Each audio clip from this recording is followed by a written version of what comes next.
to have problems, to have difficult lives. I don't wish that for anyone to have. And I think in order to prevent it, you need to work on yourself constantly.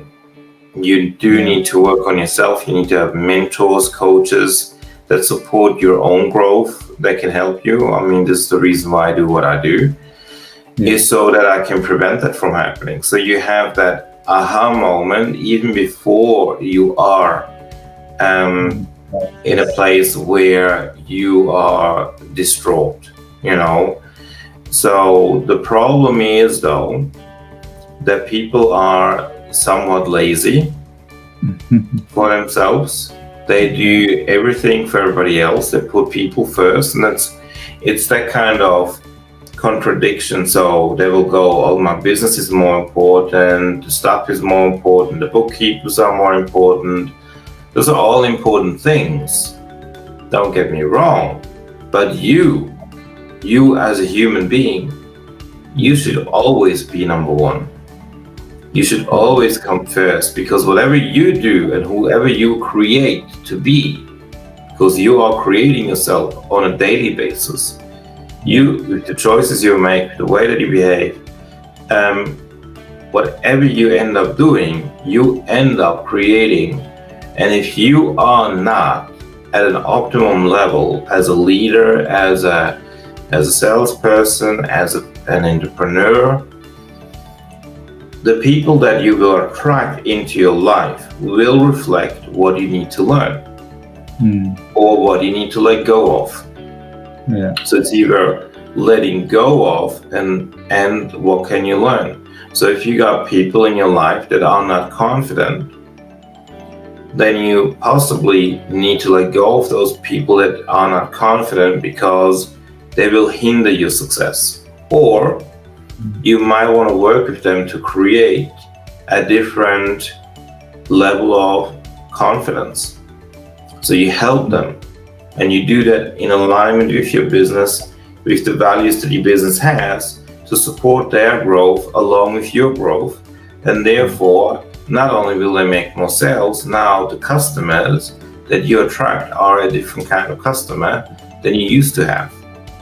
And so when you look at, Oprah Winfrey, she is one of the most influential, most powerful women in the world. And when you look at her, her own life story, she went through challenges as well. But each time she learned from it, and that's where she looked at not the symptom, but the difference. She actually addressed the cause, and that's why she's so successful. And when you look at all the people that are successful, they learn from their troubles. They don't become a victim. Instead of, they become a hero. And so one of my mentors and I have the same philosophy. I want to work with people that want to be heroes. Yeah. So if you are an entrepreneur that wants to be, you want to be a hero, then let's work together. That's basically what I do. I'll work with people that want to be heroes and become heroes. Because when something happens that is inconvenient, that's troubling, you don't give up. You keep going and you work on yourself and you learn how can you make a positive, take something positive from it, and ultimately apply yourself better so you can succeed. When I had the first time Bell's palsy, the doctors told me, well, just take the medication and then you have to wait and see. And I asked him if there's alternative therapies or anything. They said, no, just have to wait and see. And I didn't accept that. And I thought, okay, so on the internet I found, well, there's acupuncture, there's cupping, there's this, there's that. And so I ended up doing a whole lot of things which helped me enormously to get my movement back in my face. And that's the thing where the reason we end up failing when we are in, have a troubled life is because when you look at a hero might complain for one moment, but then they move on. And then you look at a victim. A victim will continue to complain and talk about problem over and over and over again. It's like a broken record. It will keep on telling the problem from a different angle, justifying why they are in the situation they are, and they will always blame other people or situations. Yeah. So whereas a hero, his different mindset will go, all right, I'm right now going through troubles. What can I learn from this situation? What's a positive learning? What can I do from it? And how can I apply myself better? Yeah. And that's where, when you ask the question, how can I apply myself better? That's when you start growing. That's when you go, okay, so if the doctor tells me there's nothing that I can do, if I'm the victim, I go, oh, poor me, the doctor told me there's nothing that I can do, blah, blah, blah. I don't believe anyway. Whereas as a hero, you go, what can I do? How can I apply myself better? I go, well, there's always a reason why something happens. So I'm sure there's always more than just one way to heal my body. Yeah. So medication just treats the symptoms. So what else can I do? Well, there's hypnosis. So I know hypnosis. Okay. What else can I do? Acupuncture is, well, that helped. Okay. So, and that's the way that we need to learn to function. When we learn to function like that, and you will not be stuck. You will be able to grow and you will be able to succeed. Yeah. Wow. It's absolutely amazing. Now, when it comes to business and sales and products, I think you alluded to this before, because the marketplace, especially in this modern age, is pretty much flooded. If anyone wants to find a product or information, it's they can just Google and find something out there, which means for people to actually differentiate themselves in the marketplace, they have to do something different. And I think you alluded to this again. That's that people will always remember from the conversation they had with you how you made them think and feel. So feeling and trust in the communication has become much more important, more so than even the product. I mean, if you look at the biggest brands out there, they ride on the feeling of the brand. I mean, even Apple or McDonald's or whatever, there's probably better food you can have, there's probably better phones you can have, but the way their products and their communication make you feel has become much more important, I guess, and that's probably what becomes the distinction factor. Does that resonate with you? How do you make that communication to impact how you make people feel, rather than just checking them with facts and figures and information, which they can get anyway? Well, I mean, I believe and I know that marketing needs to go hand in hand with sales, and with customer service. Like if you're looking at the different departments, every business needs to not only market to their customers, they also need to learn how can I build the trust through communication, and what can I do to engage on that level. And it needs to go hand in hand. One cannot go without the other. Marketing is such a huge thing these days, but it also creates a lot of misunderstandings, because the problem we have with marketing is that the marketing language is different to the language that you and I are speaking during a normal conversation. So they will use, words to highlight certain things. And then you think, oh, I'm getting this, but in fact, you're not getting it. you're getting part of it, and there are conditions that are in the small print. And so therefore, you ultimately end up buying something, thinking that you're getting it, and then you need to buy something else in order to get it. And that is the frustrating part. Whereas when you have a conversation, you can ask the person, do I get exactly what we just talked about it? And if there are conditions associated with it, you will be informed about it. And in marketing, you don't. Marketing, you're not getting informed about small print. And that is where the miscommunication is happening. And this is why people keep on leaving companies, even the ones that sell products, because they get frustrated with the misleading of information. Yeah. So it will say, oh, you get 3 months this for that price. But then after that, in a small print, it will say, well, after 3 months, you pay double the price. So, or there is like a membership and you go, well, I'm buying this for 6 months, and then it will automatically renew, and you forgotten about it. So 6 months later, it will automatically renew. They don't even check in with you and go, hey, would you like to renew or anything? It just does. Yeah. And that's the negative impact of automation, and that's the negative impact of marketing done wrong. Yeah. We need to learn to find a different way of doing that. And I do not like where we are with our current marketing, to be honest, with the way sales is done.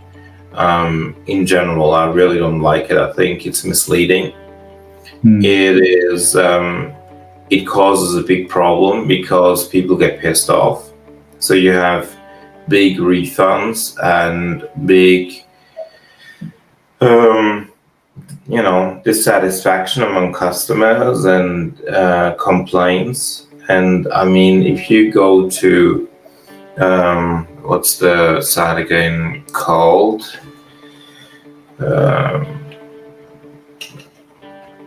Trustpilot. If you go to Trustpilot, for instance, you see that I actually wrote many reviews on products and services, and I'm very, very honest. So when I do not like something, and you as a company or service provider have not addressed it the right way, I will make a negative review about it, being completely honest. So, that's sort of like the thing where I go, okay, so the communication part these days is missing. You can have all the email marketing and social media marketing and all that stuff. That's great. It's a tool to support your business. It does not replace your mindset, it does not replace your communication skills, it does not replace your leadership. Those three things, you still, as a leader, as an entrepreneur, as a business owner, you must work on. Because without it, you will make the mistakes all the time that costs you money, that costs you customers, that costs you time. And we only have a limited amount of time on this planet Earth. So you want to make the most out of the time. You can always make more money, but the time you cannot replace. You can't replace, yeah. Exactly. And the thing about it is, think about it this way. To get a new customer, you need to have 7 touch points at least. So the customer or the potential new customer needs to hear about it up to 7 times or even more until their own convincer strategy will tell them, I'm ready to buy. Yeah. That means that ultimately, this is not my own doing, this is based on research. Prospects to turn into new customers, the chances of that happening are between 5 to 20% that they buy. which is not a lot if you think about it. So you Yeah. need to, and then you got research that shows that an existing customer that's happy with your service and trusts you is 60 to 70% chances that they buy from you again. So very, very high number. So why don't we focus on our existing customers to serve them better instead of keep on trying to get new customers? Yeah. Makes sense. Doesn't make sense, does it? Yeah. Makes sense. And okay, so is there a role for, or how much impact does stories, like people's personal stories, play in the marketing and sales strategy? So, for instance, if someone is, let's say, a single mom and they're trying to do a specific business relating to their niche, or someone maybe got a particular trait, maybe African American or whatever, and they have a story that resonates with their product offering and niche, is there much power in that, in drawing people to their particular product or thing in a way that pulls in that feeling and emotion resonating to a particular person's story, would you say, in the marketing and sales strategy? Well, I mean, stories have most definitely an influence. It really comes down to how do you tell the story. I mean, that's number one. And like I mentioned before, the prospect needs several times to hear your name and hear what it is that you're about before they then possibly decide, well, I want to talk to that person. I want to talk about their service or their product and get to know them. And I'd say it's always good to make it relatable, I mean, give you an example. I mean, in my lifetime during the last 20 years, oh my God, I mean, I've been in the self-development industry now, about 20 plus years. I mean, I'll tell you this story right now. About 4 years ago, when I was living in Switzerland, I was invited to guest speak in the UK at an event that was called Men Network. And so I, flew over there, and I remember, I think it was 21st of April. And it was the night before. I think the event was on the 22nd of April, something like that. It was the night before. I was in the apartment that I was renting for the night. And it was around 9 p.m. I remember specifically that all of a sudden, again, I had this numb feeling in my face, and at the second time, a Bell's palsy attack. So the second time, my face, part of it, or the left side, was paralyzed. So when you got Bell's palsy, your eye is a little bit more shut. Part of your mouth is not moving, and your speech is more slurry. Okay, because you cannot open your mouth like I'm doing right now, and so as a result, people don't understand you as well. So even though I had that, and it was the second time, it was at night, I went to bed, I ended up getting up in the morning and thinking, what can I do now? So instead of panicking and go, oh my God, maybe I have a stroke or anything, I knew exactly what it was. So I wasn't panicking. And I spoke to my mom, and then I ended up going to the venue where I had to speak. And I mean, anything that could go wrong went wrong.